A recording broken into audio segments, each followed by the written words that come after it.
Hi, everyone. Thank you so much for the conversation so far. Just wanted to comment on the opening of the book, which I found one of the most powerful openings of any book that I've ever read. I read the Portuguese book first, and then I read Johnny's translation. And both times just found it so powerful and wondered how that part of the story came to you. Itamar. É bem curioso, Beth. It's quite a curious story, Beth, how this part of the book came to me. I'm not going to consider the version when I was a teenager. If you remember, I wrote it, but I didn't finish it. I'm considering this version that is published, that has reached readers. I didn't start the story from that point. Have you all read the book? Can I say? Can I give a spoiler? Has everyone read the book? At least for Crooked Plow. Just one moment. Say that to my students, aos meus alunos, if you want to mute this part of, I don't want to tell Itamar what he can't say. He can say whatever he wants. But if my students, they're 2/3 of the way. Os meus alunos estão chegando no finzinho do. They are about to reach the second part of the book. Okay, so if they're in the second part, at the end of the second part, there's no spoiler then. So I started writing the story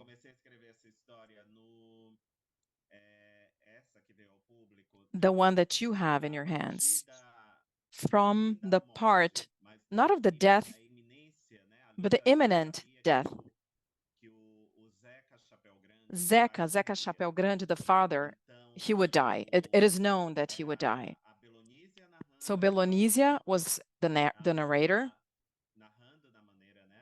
in her way, the way that she is a narrator. And we start to discover, so I follow up. So I write about 50 pages, starting with this important event in the novel. And then I knew that one of the characters, and I'm not going to give spoilers, one of the characters can't speak. And after 50 pages, I said, maybe, I think, to tell this, there's a story that comes before that. There's a story before this story. And I need to tell the story. And it was quite curious. I remember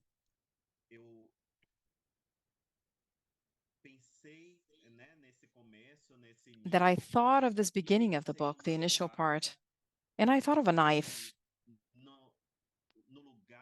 I thought of the place where the knife would be. I thought of the characters as kids, as girls, still as girls in their infancy. And I wrote it, in one sitting. I remember this chapter, I didn't stop. It was a flow. I imagined the knife and them telling the story.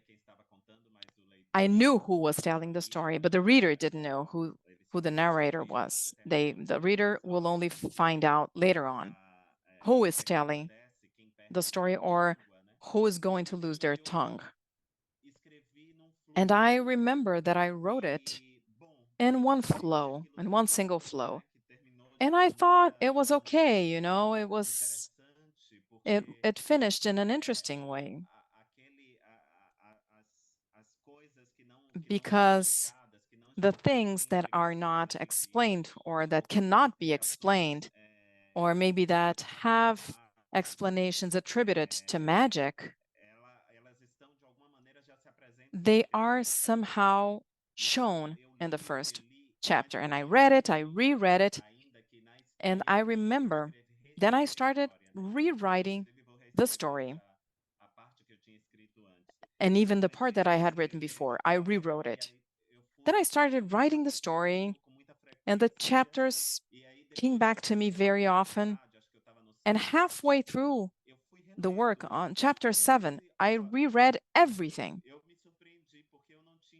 And I was surprised because I didn't tell who lost their tongue. I hadn't told that.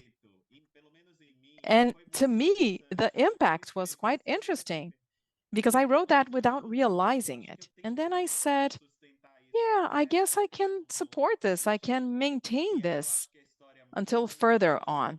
And then the story will change and I can finally reveal who that was. And it was an interesting effect. I think that telling a story, writing, there's a little bit of seduction involved. How can I grab the reader by the hand and say, let's cross a world full of distractions. Let's cross the story with me. And I think it can be worth it.